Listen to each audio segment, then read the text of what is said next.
Radhe students, मेरा नाम है गिरीश नायक और आप सभी का स्वागत है दिल्ली एकेडमी के ई लर्निंग प्लेटफॉर्म पर।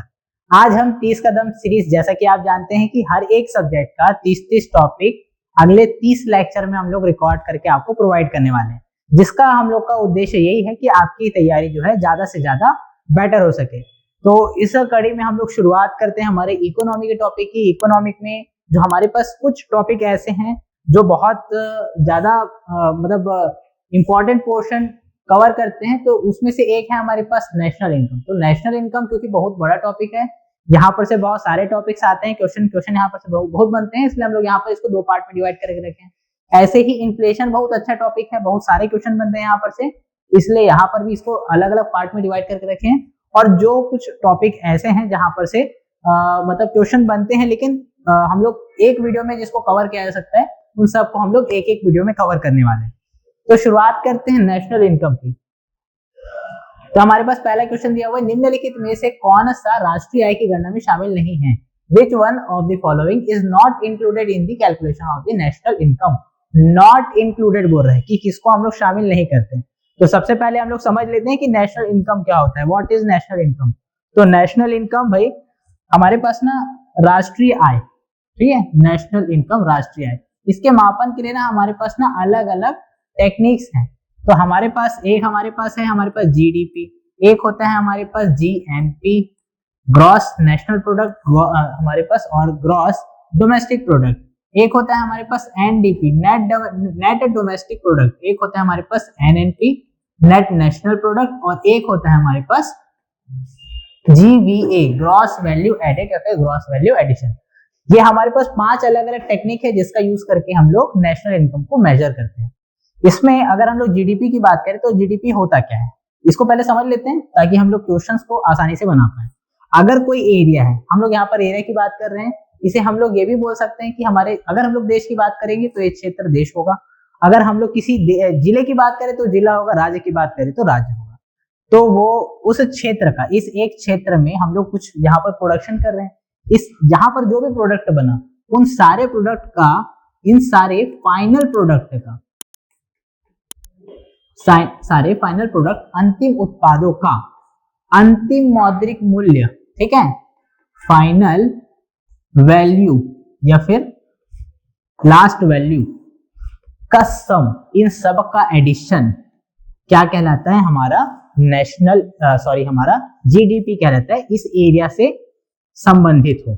अब यहां पर बात आती है तो कितने समय तक के लिए? तो एक फाइनेंशियल ईयर के लिए। फाइनेंशियल ईयर इसलिए बोल रहे हैं हम लोग क्योंकि अलग अलग देश अपना फाइनेंशियल ईयर अलग अलग दिन से अलग अलग दिन तक निर्धारित करते हैं, इसलिए सबका अलग अलग होता है। इसलिए हम लोग क्या करते हैं, यहाँ पर बोलते हैं एक फाइनेंशियल ईयर में एक एरिया में जितने भी फाइनल प्रोडक्ट्स का प्रोडक्शन हो रहा है, उन सब का कुल मौद्रिक मूल्य उस देश का या फिर उस क्षेत्र का क्या कहलाता है? जीडीपी कहलाता है। अब इसी जीडीपी में क्या होता है, हम लोग जब कोई मशीन बनाए, जैसे मैं बाइक लिया 1 लाख में बाइक लिया हूँ, लेकिन मैं उसको 5-6 साल या 10 साल तक बहुत सालों तक 10 साल तक मैं उसको यूज किया, खरीदा था मैं 1 लाख में, लेकिन जब अब हो गया गाड़ी का काम, मेरा मन भर गया, अब मैं कार लूंगा, तो मैं क्या करूंगा, इस बाइक को बेचने वाला है, मैं बेचने वाला हूँ। अगर मैं इसको बेचूंगा तो मैं 1 लाख में खरीदा था, लेकिन जब मैं बेच रहा हूँ ना तो मेरे को इसके बदले 50,000 बस मिले। ये कम क्यों हो गया भाई? क्योंकि इस गाड़ी में जितने भी, जैसे हमारे चक्के हैं, चक्के को चेंज करना पड़ेगा, ब्रेक शू चेंज करना पड़ेगा, ऐसे अलग अलग बहुत सारे खर्चे हैं। मतलब जो हमारा बाइक पहले जिस क्वालिटी का था, अब उसकी क्वालिटी में कमी आ चुकी है, उस कमी को ही हम लोग बोलते हैं डेप्रिसिएशन। अगर हमारे पास ऐसे पूरे देश में अगर बात करें या फिर किसी भी क्षेत्र में बात करें, तो बहुत सारे ऐसे हमारे पास मशीन्स होंगे जिन सब का हम लोग जीडीपी निकाले थे, लेकिन अब क्या हो गया है, क्योंकि उन सब में कुछ ना कुछ कमी आई है, तो उसमें कुछ ना कुछ मूल्यह्रास हुआ है, डेप्रिसिएशन हुआ है।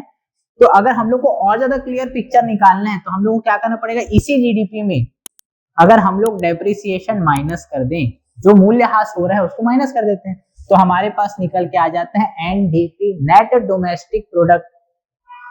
ठीक, तो हमारे पास ये 2 कॉन्सेप्ट हो गया हमारा। तीसरा कॉन्सेप्ट है हमारा जीएनपी, ग्रॉस नेशनल प्रोडक्ट। तो ग्रॉस नेशनल प्रोडक्ट क्या होता है? जैसे हम लोग, हमारे यहाँ इंडियंस भी यहाँ पर फैक्ट्री डाल के रखे हुए हैं, इंडियंस भी प्रोडक्ट बनाते हैं, और फॉरेनर्स भी यहाँ पर आके अपने यहाँ पर इंडस्ट्री डाल के रखे हुए हैं। जैसे हमारे पास अगर आईफोन की बात की जाए तो आईफोन भी यहाँ पर मैन्युफैक्चरिंग प्लांट लगा के रखा हुआ है। तो यहाँ पर से जब वो पैसा कमाएगा तो यहीं तो नहीं रखेगा, वो तो अपने अपने देश चले जाएगा, अपने घर ले जाएगा। तो ऐसे सारे प्रोडक्ट जो हमारे पास, हमारे ऐसे सारे प्रोडक्शन के जो पैसे हैं वो बाहर जाने वाले हैं। लेकिन कुछ हमारे जो बड़े बड़े इंडस्ट्रियलिस्ट हैं वो लोग बाहर में भी इंडस्ट्री डाल के रखे हुए हैं अपना, दूसरे दूसरे देशों में। जैसे अगर अडानी की बात की जाए तो हाइफा में एक पोर्ट है उनका, तो वहां पर से जो पैसा आएगा वो तो यहाँ इंडिया वापस ले जाएंगे वो। तो कुछ पैसा आ रहा है, कुछ पैसा जा रहा है। तो अगर हम लोग को इसको भी मेजर करना है तो हम लोग क्या करें, जो हमारा टोटल जीडीपी है इसमें से net factor income from abroad, ठीक है, इसको हम लोग क्या कर देते हैं, ऐड करें या फिर सब्ट्रैक्ट करें, तो हमारे पास जो राशि निकल के आएगा उसको बोलेंगे हम लोग हमारा gross national product, gross national product. ठीक, ये NFIA net factor income from abroad क्या होता है, जब हम कुछ सामान हम लोग बेच रहे हैं, कुछ सामान हम लोग खरीद रहे हैं, तो हम लोग देखते हैं कि हम लोग को, या तो अगर हम लोग ज्यादा बेचेंगे तो हम लोग को प्रॉफिट होगा, अगर हम लोग ज्यादा मंगाएंगे, ज्यादा इंपोर्ट करेंगे, ज्यादा इंपोर्ट आयात करेंगे तो हम लोग को वहां पर लॉस होगा। तो हम लोग को वहां पर प्रॉफिट हो रहा है या लॉस हो रहा है, उस बात को ये रिप्रेजेंट करते हैं हमारा net factor income from abroad. ठीक, तो जीएनपी का कैलकुलेशन करने के लिए क्या करना पड़ेगा, हम लोग को इसी जीडीपी में NFIA को माइनस कर देंगे। अब डेप्रिसिएशन तो यहाँ पर भी होगा, और अगर यहाँ पर डेप्रिसिएशन हुआ तो उसमें से जो हमारे पास राशि निकल के आएगी उसको बोलेंगे हम लोग नेट नेशनल प्रोडक्ट। ठीक है, शुद्ध राष्ट्रीय उत्पाद, जो कि हमारे नेशनल इनकम का सबसे ज्यादा क्लियर पिक्चर को शो करता है। ठीक है, तो सब में हम लोग को क्या कॉमन दिख गया, जीडीपी। अच्छा, एक चीज और बची हमारे पास, जीबीए। ये नया कॉन्सेप्ट है भाई, हालांकि बहुत ज्यादा नया नहीं है, बहुत पहले का है, लेकिन हम लोग अभी धीरे धीरे करके कैलकुलेशन में इसको यूज करने का कोशिश कर रहे हैं। और अगर हम लोग कैलकुलेशन में इसको कोशिश कर पाए तो सबसे बेस्ट हमारे पास वे होगा नेशनल इनकम को निर्धारित करने का, जीवीए, ग्रॉस वैल्यू एडेड। ये होता क्या है, पहले इसको समझते हैं, या फिर आगे देखते हैं। आगे नेक्स्ट क्वेश्चन में हम लोग देखने वाले हैं इस जीवीए के बारे में। तो हमारे पास जो क्वेश्चन दिया हुआ है, क्वेश्चन क्या है हमारा, which one of the following is not included in the calculation of national income. तो रेंट ऑफ हाउसेस इंक्लूड किया जाता है, salary of government employees include किया जाता है, प्रॉफिट ऑफ फर्म्स इंक्लूड किया जाता है, लेकिन जब हम बात करते हैं सेल ऑफ ओल्ड मशीनरीज, तो ये पुराने मशीन हैं, एक बार ये जीडीपी में काउंट हो चुके हैं। जब मशीन बना तो उसको उस टाइम पे वो ऐड हो चुका है जीडीपी में, तो जब उसको डबल हम लोग बेचने वाले, सेकेंड हैंड बेचने वाले हैं, तो वो इंक्लूड नहीं होगा। तो हमारा ये तीन इंक्लूड होगा, ये इंक्लूड नहीं होगा। और वही पूछा है कौन सा इंक्लूड नहीं होगा, which is not included in the calculation of national income. तो हमारा आंसर क्या हो जाएगा, option number C, sale of old machineries. अब यहाँ पर एक डाउट आप लोग के मन में ये आ सकता है कि भाई अभी अभी तो गवर्नमेंट एक बिल लेके आई थी जिसमें वो इस बात को बोल रही थी कि अगर आप पुराने जो कार हैं, ठीक है, सेकेंड हैंड कार जब आप बेचेंगे तो उस पे XYZ टैक्स लगेगा, एक्स्ट्रा वहां पर टैक्स, वहां पर एक्चुअली टैक्स पहले भी लगता था, अभी क्या कर दिया गवर्नमेंट, उसको इंक्रीज कर दिया। जब गवर्नमेंट उसको इंक्रीज कर दिया ना, तो वो हाईलाइट हो गया कि अरे भाई गवर्नमेंट टैक्स लगा रहा है, गवर्नमेंट इसमें लूट रहा है, गवर्नमेंट उसमें लूट रहा है, ऐसे करके लूट मचा के रखे, ऐसे करके ये हाईलाइट हो गया। तो अगर हम लोग वहां पर बात करें, जब हम लोग वापस से हम लोग अपना पुराना सामान को सेकेंड हैंड के रूप में हम लोग बेचेंगे, तो वहां पर गवर्नमेंट फिर से टैक्स लगाएगा, मतलब ये जीडीपी में फिर से काउंट होगा। तो अगर हम बात करें तो सारे के सारे सेकेंड हैंड प्रोडक्ट हो जाएंगे क्या ऐसे जीडीपी में इंक्लूड, तो नहीं। कुछ प्रोडक्ट जिनमें हम लोग टैक्स को इंक्लूड करते हैं वो सारे बस वहां पर इंक्लूड होंगे और बाकी सब यहाँ पर इंक्लूड नहीं होंगे। लेकिन ओवरऑल देखा जाए तो हम लोग सेल ऑफ ओल्ड मशीनरीज को हम लोग इंक्लूड नहीं करते हैं, जो पुराने मशीन है उनकी बिक्री को हम लोग इसमें इंक्लूड नहीं करते हैं। अगले क्वेश्चन में चलते हैं। अगला क्वेश्चन है हमारे पास, निम्नलिखित में से कौन सा मूल्य संवर्धन की अवधारणा को का सर्वोत्तम प्रतिनिधित्व करता है। ठीक है, वैल्यू एडेड, जिसकी बात हम लोग अभी किए, वैल्यू एडेड के बारे में पूछ रहे हैं। तो वैल्यू एडेड क्या होता है, जैसे हमारे पास है गेहूं, गेहूं हम लोग हमारे खेतों में पैदा किए और उसको अगर हम लोग गेहूं को डायरेक्ट गेहूं के फॉर्म में अगर हम लोग बेचें तो हम लोग को 30 रुपए पर केजी में हम लोग मिल जाएगा। हम लोग खरीदने जा रहे हैं, चलो बेचने हम लोग खरीदने वाले हैं ना, खरीदने वाले मान लेते हैं हम लोग। तो हम लोग गेहूं खरीदेंगे ना तो हम लोग को 30 रुपए पर केजी पड़ेगा। अगर हम लोग पिसा हुआ मतलब हम लोग गेहूं को खरीदते हैं, मतलब आटा, अगर हम लोग गेहूं आटा खरीदते हैं, जब इसका प्रोसेस आटा आटा मतलब क्या है, वो प्रोसेसिंग हो चुका है, उसका प्रोसेसिंग के बाद फिर इसका रेट कितना हो गया, 35 रुपीज पर केजी। मतलब कितना रुपए ऐड हो गया, 5 रुपए। ये 5 रुपए कब ऐड हुआ, क्योंकि हम लोग उसमें प्रोसेसिंग की। अगला, आटा के बाद अगर हम लोग इसका अच्छे से पैकेजिंग कर दिए, तो आप लोग अलग अलग टाइप का आटा का पैकेट देखे हो कि लाल गुलाब हो गया, आशीर्वाद हो गया, पतंजलि हो गया, ऐसा हमारे पास अलग अलग प्रोडक्ट, अलग अलग कंपनी है जो लोग आटा बेचते हैं, गेहूं आटा, और उनका सबका रेट अलग अलग रहता है। तो यहाँ पर भी जब वो लोग अपना पैकेट बना पैकेजिंग कर देंगे ना, पैकेजिंग का मतलब क्या है, यहाँ पर भी वो क्या कर दे रहे हैं, अपना यहाँ पर प्रोसेसिंग हो चुका है, यहाँ पर इसका एक्स्ट्रा प्रोसेसिंग हो चुका है। तो 35 रुपए पर केजी से अभी कितना हो जाएगा, 40 रुपए पर केजी। तो हम लोग क्या समझ रहे हैं यहाँ पर, जब भी हम लोग प्रोसेसिंग करते हैं ना, हमारा रेट जो है, हमारे प्रोडक्ट का रेट जो है ना, वो बढ़ जाता है। तो ये जो बढ़ा हुआ रेट ही ना क्या चीज को रिप्रेजेंट करता है, हमारे वैल्यू एडेड को, मतलब कितना हमारा उसमें हम लोग प्रोसेसिंग के थ्रू कितना हम लोग पैसा वहां पर एक्स्ट्रा बढ़ा पाए।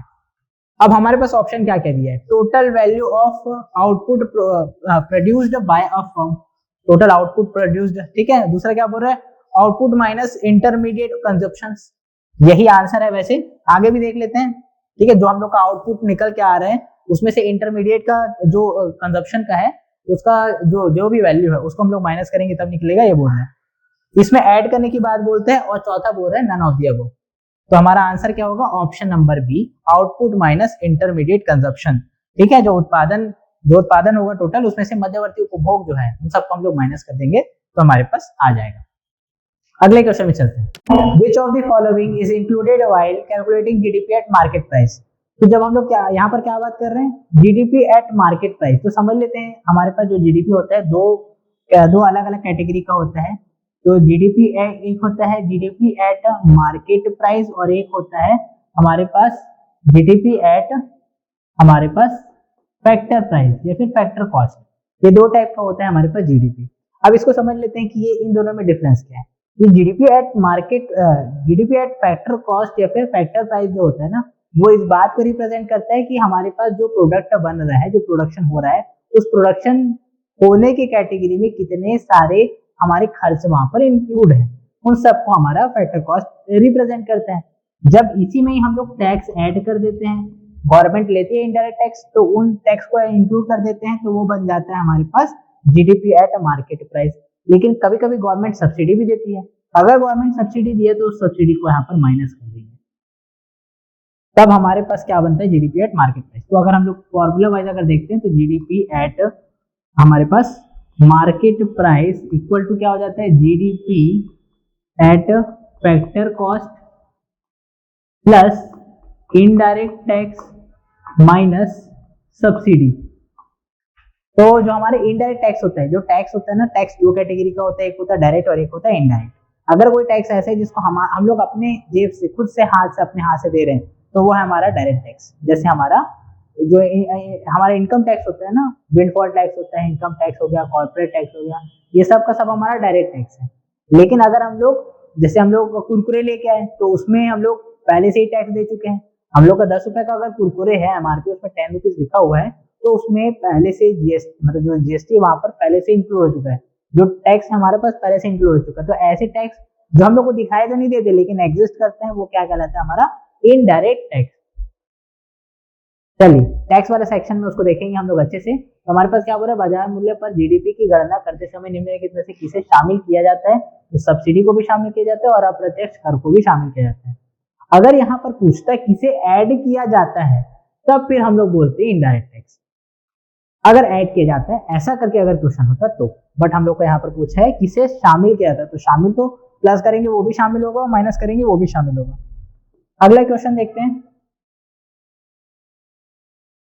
कारक लागत पर शुद्ध राष्ट्रीय उत्पाद एनएनपी नेट नेशनल प्रोडक्ट को इस नाम से भी जाना जाता है।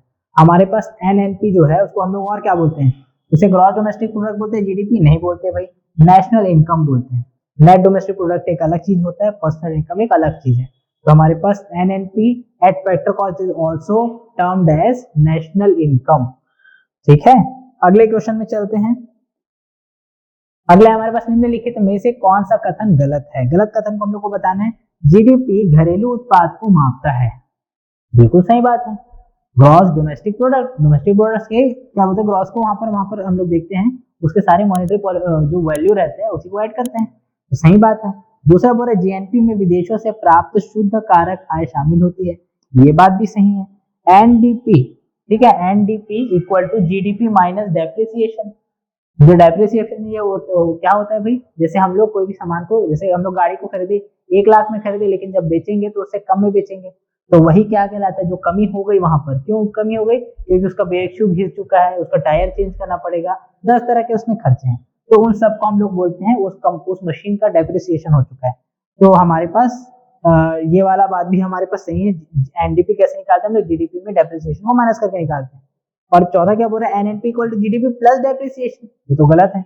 एनएनपी क्या होता है हमारे पास, GDP plus minus NFIA, net factor income from abroad, और उसमें अगर हम लोग डेप्रिसिएशन को माइनस कर देते हैं तब हमारे पास आता है एनएनपी। तो हमारे पास हमारा राइट आंसर क्या हो जाएगा इसमें, option number D, NNP equal to GDP plus depreciation, क्योंकि यही स्टेटमेंट गलत है। अगला क्वेश्चन देखते हैं। अगला क्वेश्चन है हमारा ट्रांसफर पेमेंट। ट्रांसफर पेमेंट, ये इसको और आसानी से समझिए। आप लोगों ने महतारी वंदन योजना का नाम तो सुना ही होगा, ठीक है, तो ये क्या है, गवर्नमेंट डायरेक्ट डायरेक्ट पैसा भेजती, ट्रांसफर कर दी पेमेंट को, तो फिर इसको बोलते हैं हम, ये हमारा क्या कहलाता है, ट्रांसफर पेमेंट। नेशनल, तो इसको इसी के बारे में पूछ रहा है कि नेशनल इनकम में इसको शामिल किया जाता है कि नहीं किया जाता है, क्या पूछ रहा है, इंक्लूड ओनली इन जीएनपी बोल रहा है, और काउंटेड एज अ प्रोडक्शन, तो प्रोडक्शन तो नहीं है भाई, तो इसको काउंट नहीं करते। ओनली इन जीएनपी, जीएनपी में शामिल करते हैं नहीं, इंक्लूड करते हैं क्या, नहीं, एक्सक्लूड कर देते हैं, इसको हटा देते हैं हम लोग, जीडीपी में उसको काउंट नहीं करते हैं। अगला क्वेश्चन देखते हैं, जब विदेश से नेट फैक्टर इनकम पॉजिटिव होती है तो इसका मतलब क्या होता है, ठीक है, ये क्या बोल रहे हैं पता है, हमारे पास जीएनपी होता है, ग्रॉस नेशनल प्रोडक्ट, क्या होता है, जीडीपी में जब हम लोग NFIA, net factor income from abroad में को हम लोग ऐड करते हैं या फिर माइनस कर देते हैं, और तो उसी को बोलते हैं हम लोग हमारा जीएनपी। अब ये एनएफआईए क्या है, जब हम लोग बहुत सारा सामान को मंगाए और बहुत सारा सामान यहाँ पर से बेचे, और ये क्या बोल रहे हैं, जब ये पॉजिटिव है, मतलब हम लोग बेच ज्यादा रहे हैं और हम लोग बेचना ज्यादा हो रहा है, हम लोग का मंगाना कम हो रहा है, मतलब हम लोग निर्यात ज्यादा कर रहे हैं, आयात कम कर रहे हैं, तो उसमें हम लोग क्या होगा, हमारा net factor income from abroad जो है वो पॉजिटिव हो जाएगा, ये उस बात को बोल रहे हैं। मतलब यहाँ पर जो माइनस है ना, वो माइनस नहीं दिखाई देगा, यहाँ पर सिर्फ और सिर्फ प्लस रहेगा। मतलब इस केस में जो जीएनपी होगा वो जीडीपी से ज्यादा बड़ा होगा, उसमें net factor income from abroad भी शामिल होगा, तो हमारे पास ऐसे में जीएनपी बड़ा हो जाएगा जीडीपी से। यहाँ पर क्या बोल रहे हैं, GNP is less than GDP, तो गलत हो जाएगा, GNP is greater than GDP, बिल्कुल सही, एनडीपी और जीडीपी बराबर हो जाएगा, जीएनपी एनडीपी बराबर हो जाएगा, गलत है। हमारा राइट आंसर क्या होगा, ऑप्शन नंबर बी। अगले क्वेश्चन में चलते हैं हम लोग। अगला क्वेश्चन है, इनमें से कौन सा खर्च के तरीके से जीडीपी का हिस्सा नहीं है, ठीक है, फ्रॉम एक्सपेंडिचर मेथड, ठीक है, एक्सपेंडिचर मेथड के अकॉर्डिंग, प्राइवेट खपत, सरकारी खर्च, ट्रांसफर पेमेंट और नेट एक्सपोर्ट। तो भैया ये तीनों को शामिल किया जाता है, लेकिन ट्रांसफर पेमेंट को इसमें शामिल नहीं किया जाता, तो हमारा आंसर हो जाएगा ऑप्शन नंबर सी। चलिए आगे बढ़ते हैं, इनमें से कौन सा तरीका नेशनल इनकम मापने का नहीं है, नेट मतलब हमारे पास जो नेशनल इनकम जो मापने के लिए हमारे पास अलग अलग हम लोग मेथड यूज करते हैं, आय विधि, व्यय विधि, ठीक है, आउटपुट मेथड, ये हमारे पास ये सारे मेथड जो होते हैं ना, इन सब से हम लोग नेशनल इनकम को मेजर करते हैं, लेकिन जो मॉनेटरी पॉलिसी मेथड है, ऐसा नाम का ऐसा कोई मेथड होता नहीं है। तो हमारा राइट आंसर क्या होगा, कौन सा नहीं है बोल रहे हैं, तो हमारा राइट आंसर क्या हो जाएगा, ऑप्शन नंबर डी। अब इसके बारे में एक थोड़ा सा समझ लीजिए, इनकम मेथड क्या होता है, जब हम लोग सबके इनकम को जोड़ते हैं तो वहां पर इनकम मेथड हो गया, अगर हम लोग खर्चों को जोड़े तो वो एक्सपेंडिचर मेथड है। आउटपुट मेथड क्या है, हम लोग जितना हम लोग इनपुट डालें उसका हम लोग को रिजल्ट में हम लोग को कितना वहां पर बेनिफिट हुआ, उस चीज को जब हम लोग कैलकुलेट करते हैं तो वो हमारा आउटपुट मेथड बन जाता है। अगला क्वेश्चन देखते हैं, स्थिर कीमतों पर जीडीपी का मतलब क्या है, जीडीपी की गणना बेस प्राइस पर इस्तेमाल करना, करंट ईयर प्राइस का इस्तेमाल करना, फ्यूचर प्राइस का इस्तेमाल करना। तो भाई इसको हम लोग समझते हैं पहले, जो हमारे पास जीडीपी होता है ना, दो कैटेगरी का होता है, हम लोग जीडीपी को भयंकर अलग अलग टाइप से देख चुके हैं, ये फैक्टर कॉस्ट, मार्केट कॉस्ट। अब एक और टाइप का हम लोग देखते हैं, और कैटेगरी एक तो है जिसमें हम लोग बोलते हैं रियल जीडीपी, और एक होता है हमारे पास नॉमिनल जीडीपी दो टाइप का होता है, इसे बोलते हैं नाम मात्र की जीडीपी और इसको बोलते हैं वास्तविक जीडीपी। अब होता क्या है, जब हम लोग ना एक बेस ईयर हम लोग सेट करते हैं, बेस ईयर क्यों सेट करते हैं, ताकि हम लोग एक, जैसे अगर ये बात करूं, एक लड़का यहाँ पर खड़ा हुआ है, एक लड़का उससे नीचे खड़ा हुआ है और एक लड़का उससे नीचे खड़ा हुआ है, अब बोला जाए ये सबसे हाइटेड है ऐसा करके, ये तो गलत हो जाएगा ना। पहले हम लोग एक लाइन पे लेके आए, उसके बाद फिर नापते हैं कि कौन बड़ा है कौन छोटा है। तो यही करने के लिए हम लोग एक बेस लाइन सेट करते हैं, एक बेस ईयर सेट करते हैं, और इसका आधार होता है आर्थिक गतिविधियों के बहुत ज्यादा न बढ़ने का न घटने का। अगर हमारा कोई ऐसा ईयर है, कोई ऐसा फाइनेंशियल ईयर है जिसमें हमारी आर्थिक गतिविधियां न बहुत ज्यादा चरम पे थी न बहुत ज्यादा लोअर पे थी, तो उस ईयर को हम लोग बेस ईयर मान लेते हैं। तो ऐसा हम लोग एक बेस ईयर मान के चले 2011-12, इसी के आधार पे हम लोग तुलना करके जीडीपी को मेजर करते हैं। तो इस पे अगर तुलना करेंगे तो जो हमारे पास जीडीपी निकल के आएगा उसको बोलेंगे हम लोग रियल जीडीपी, और प्रीवियस फाइनेंशियल ईयर के अकॉर्डिंग अगर हम लोग वहां पर कैलकुलेशन करेंगे तो उसको बोलेंगे हम लोग नॉमिनल जीडीपी। दोनों का अपना अपना वैल्यू है, और गवर्नमेंट अभी इसको चेंज करने के बारे में विचार कर रही है। तो चेंज करेगी तो कौन सा करेगी, पहले चर्चा थी 2017-18 को लेने का, बट वो मतलब कोविड से पहले और कोविड के बाद की सिनेरियो अलग अलग है। तो आधार अगर हम लोग पुराना ले तो फिर दिक्कत हो सकता है, इसलिए हो सकता है कि कोविड-19 के बाद का जो है हमारे पास ईयर, कोई फाइनेंशियल ईयर, उसको हम लोग सेट करें। चलिए, तो हमारे पास आंसर क्या हो जाएगा, बेस ईयर का इस्तेमाल करना, स्थिर कीमतों पे बोल रहे हैं ना, हमारा आंसर क्या हो जाएगा, ऑप्शन नंबर ए। अगले क्वेश्चन में चलते हैं। प्रति व्यक्ति आय, राष्ट्रीय आय को इससे भाग देकर प्राप्त की जाती है। किससे भाग देते हैं, जब हम लोग को पर कैपिटा इनकम निकालना रहता है ना, तो हमारे एनएनपी, उसी को हम लोग नेशनल इनकम बोलते हैं, तो नेशनल इनकम को हम लोग पॉपुलेशन, जितनी पॉपुलेशन है उसे डिवाइड कर देते हैं, तो हम लोग को पता चल जाता है कि पर कैपिटा इनकम क्या है, प्रति व्यक्ति कितना कमाते हैं लोग। तो हमारा आंसर हो जाएगा option number A, total population. अगला क्वेश्चन, किसी देश के ग्रॉस डोमेस्टिक प्रोडक्ट जीडीपी से ग्रॉस नेशनल प्रोडक्ट तक पहुंचने के लिए कौन सा एडजस्टमेंट करना होगा, क्या हम लोग उसमें ऐड करें या फिर सब्ट्रैक्ट करें। तो क्या बोल रहा है, मूल्यह्रास को जोड़ें, दूसरा क्या बोल रहा है, अप्रत्यक्ष कर घटाएं और सब्सिडी जोड़ें, ये दोनों ही गलत है। तीसरा क्या बोल रहे हैं, विदेश से शुद्ध कारक आय NFI, net factor income from abroad को जोड़ें, ये बात बिल्कुल सही है। तो हमारा राइट आंसर होगा हमारा ऑप्शन नंबर सी। ठीक है, अभी देखते आ रहे हैं इसी चीज को हम लोग इतने देर से। अगला है हमारे पास डेप्रिसिएशन का मतलब क्या होता है। डेप्रिसिएशन मतलब क्या होता है, जब हम लोग वही गाड़ी लिए, 1 लाख का गाड़ी लिए, और उसमें फिर क्या बोलते हैं, ब्रेक में हम लोग को काम करवाना पड़ रहा है, इंजन में हम लोग को बहुत सारा काम कराना पड़ रहा है, तो इस तरह से हम लोग का खर्चा बढ़ जाता है। तो जो 1 लाख का गाड़ी अभी हम लोग खरीदे थे, जब उसको बेचने जाएंगे तो वो 80,000 का, 70,000 का, 50,000 का हो जाएगा। तो उसमें जो कमी आ गई ना, वही कमी कहलाती है डेप्रिसिएशन। अगले क्वेश्चन पे चलते हैं। अगला क्वेश्चन है, यदि बाजार मूल्य पर जीडीपी, ठीक है, जीडीपी एट मार्केट कॉस्ट दिया हुआ है भाई, कितना दिया हुआ है, 5,000 करोड़, और अप्रत्यक्ष कर, ठीक है, इनडायरेक्ट टैक्स कितना है, 300, सब्सिडी कितना दिया, 100 करोड़। तो हम लोग का फैक्टर कॉस्ट पे जीडीपी का वैल्यू क्या होगा, ऐसा पूछ रहे हैं। तो हम लोग अभी देखे थे फॉर्मूला, जीडीपी एट हमारे पास मार्केट प्राइस इक्वल टू क्या था, GDP at factor cost plus indirect tax minus subsidy, ये देखे थे। तो हम लोग को अभी क्या निकालना है, कारक लागत और फैक्टर कॉस्ट पे इसी को ही निकालना है, तो उन सबको इधर साइड ट्रांसफर कर देते हैं।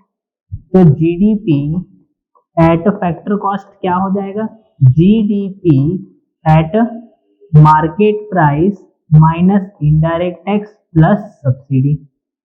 तो अब हमारे पास इसका वैल्यू कितना दिया हुआ है, 5,000, इनडायरेक्ट टैक्स कितना है, 300 करोड़,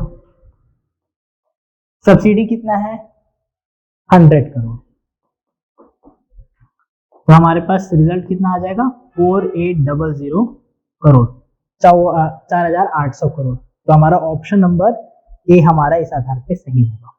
तो ये हमारा राइट आंसर है। अगले क्वेश्चन में हम लोग चलते हैं।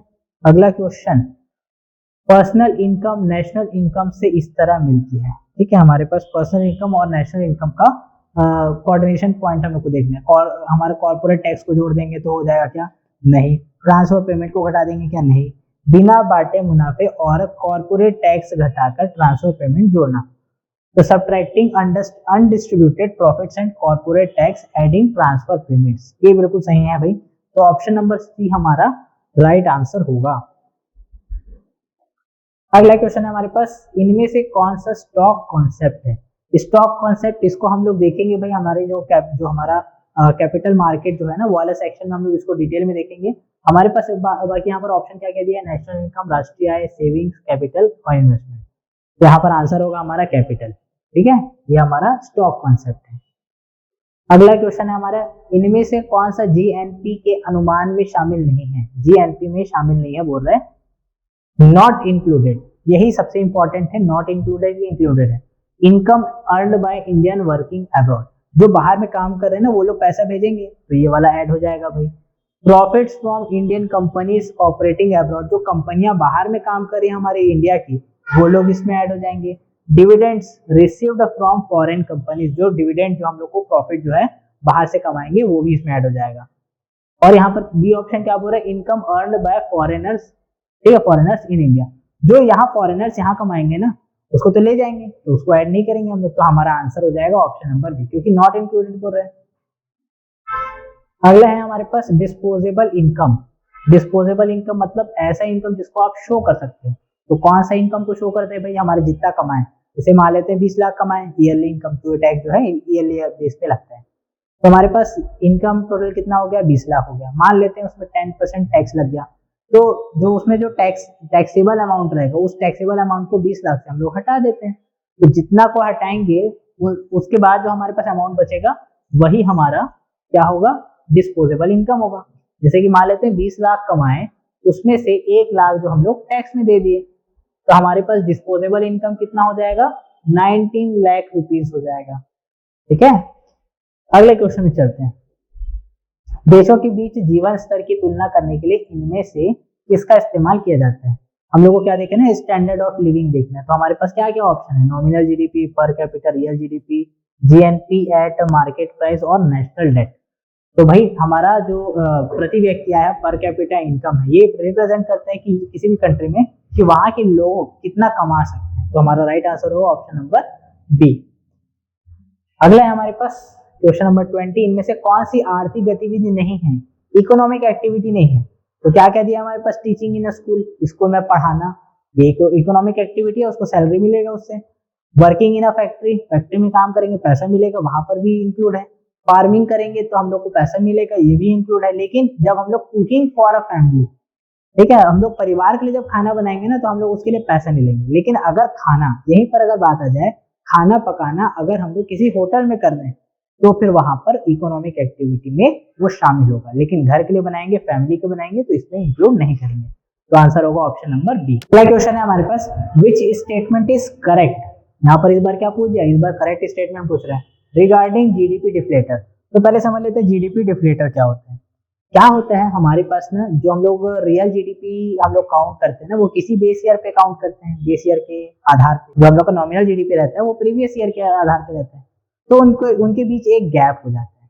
इस गैप को ना हम लोग क्या बोलते हैं, समझने के लिए ना उसमें कितना अनुपातिक परिवर्तन आ रहा है, इस चीज को जानने के लिए हम लोग जीडीपी डिफ्लेटर का यूज करते हैं। तो जीडीपी डिफ्लेटर क्या होता है, डिफ्लेटर, ठीक है, जीडीपी डिफ्लेटर, इसमें हम लोग क्या करते हैं, जो हमारा नॉमिनल जीडीपी रहेगा और जो रियल जीडीपी रहेगा दोनों का अनुपात निकालते हैं, उसको 100 से मल्टीप्लाई करते हैं, जो रिजल्ट आता है वही जीडीपी डिफ्लेटर होता है। अब यहाँ पर क्या है हमारे पास, हमारे ऑप्शन में क्या क्या दिया हुआ है, फिजिकल आउटपुट में बदलाव को मापता है, नहीं मापता भाई। नॉमिनल और रियल जीडीपी की तुलना करके महंगाई को मापता है, ये बात बिल्कुल सही है, हमेशा 100 से कम होता है और इनमें से कोई नहीं। तो हमारा राइट आंसर क्या होगा, ऑप्शन नंबर बी, नॉमिनल और रियल जीडीपी की तुलना करके महंगाई को मापता है। ऑप्शन नंबर बी हमारा राइट होगा। अगला क्वेश्चन में चलते हैं।